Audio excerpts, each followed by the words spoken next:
Sa panahon ngayon, marami sa atin na naghahanap ng natural at epektibong paraan para mapanatiling healthy o malusog ang ating katawan. Kaya naman isang negosyo ang itinayo upang tumugon sa pangangailangan yan. At yan ang 100% organic barley drink. Para alamin ang kwento sa likod ng produktong ito, panoorin po natin yan dito sa Negosyo Tayo.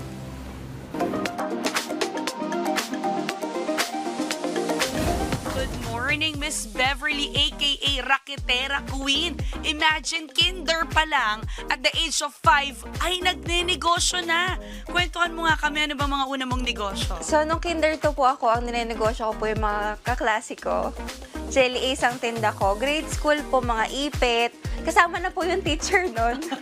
Actually po, nung second year college ako na po yung nagpapaaral sa sarili ko na medyo okay ang sales. College pa lang po ako, kumikita na po ako ng 6 digit, pero gross lang po yun kasi meron pong puhunan dahil product. So, ayun, wala pong may alam kahit mga kaklase ko, hindi ko sinasabi na ganun yung kita. Basta alam po nila na naghahanap buhay ako while on my college days. So, from there, never na po akong nakapagtrabaho.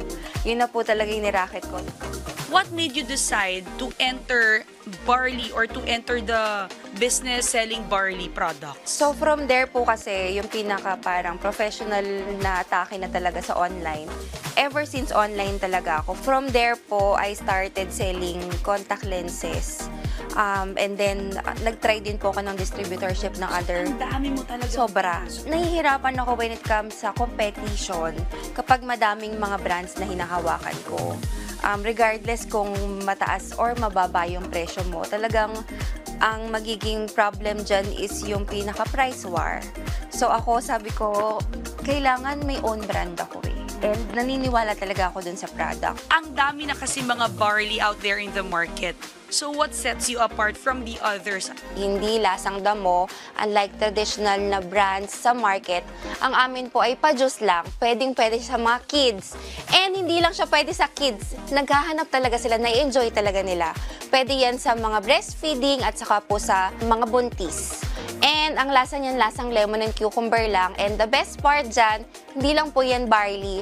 Meron yan collagen. O, diba? Enjoy yon. Would you like to give advice or tips kung ano ba mga pwede nilang gawin kung gusto nila mag-start up ng sarili ng negosyo, pinanghihinaan ng loob, hindi alam paano magsisimula? Kung mahiyain ka, tanggalin mo yung hiya sa katawan mo kasi unang-una sa lahat, wala ka namang ginagawang masama eh. Ang gagawin mo lang is magbenta.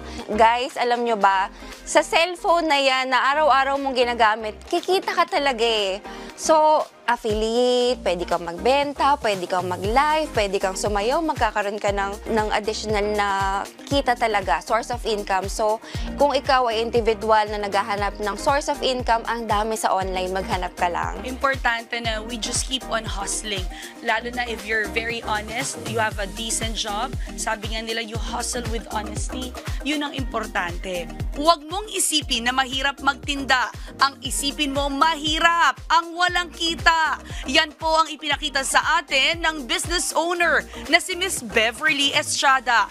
Marami pang kwento ng tagumpay sa negosyo ang ibabahagi namin sa inyo mga kanegosyo sa susunod nating pagkikita. Kaya naman tara, negosyo tayo!